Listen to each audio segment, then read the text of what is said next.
भाजपमध्ये अंतर्गत गटबाजीची चर्चा सुरू असतानाच शिवसेनेच्या मुंबईतील नगरसेवकांची आज बैठक. खासदार श्रीकांत शिंदे करणार मार्गदर्शन. आदित्य ठाकरे आज मुंबई गोवा महामार्गाची पाहणी करणार. गणेशोत्सवापूर्वी कोकणवासियांसाठी महामार्ग सुस्थितीत करण्याबाबतचा आढावा घेणार. अन्न आणि औषध प्रशासनाच्या परीक्षेमध्ये गैरप्रकार झाल्याचा आरोप आणि पुरावे समोर आल्यानंतर संपूर्ण भरती प्रक्रिया रद्द. महाराष्ट्र लोकसेवा आयोगाचा निर्णय. पुण्यातील मांजरी येथील आदिवासी विद्यार्थ्यांच्या उपोषणाचा 14वा दिवस. शरद पवार आज आंदोलकांची भेट घेण्याची शक्यता. मोठ्या गणेश मूर्तीसाठी सुरक्षेचं प्रमाणपत्र बंधनकारक.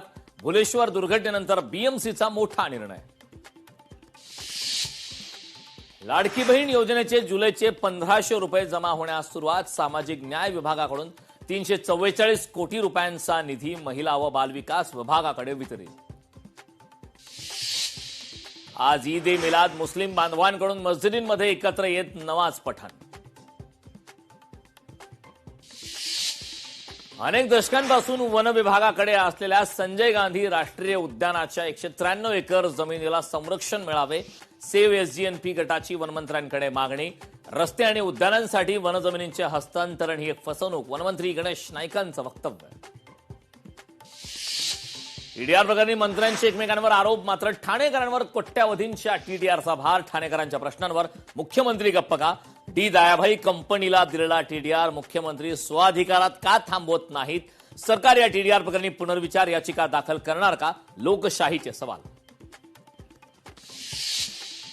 प्रकल्प बाधितांच्या नावाखाली सरकारची घोर फसवणूक. कोट्यावधींच्या घोटाळ्याची माहिती लोकशाही मराठीच्या हाती.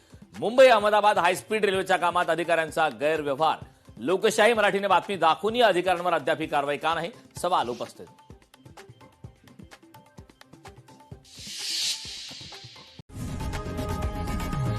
लोकशाही मराठी ऐका, पहा, जागरूक रहा.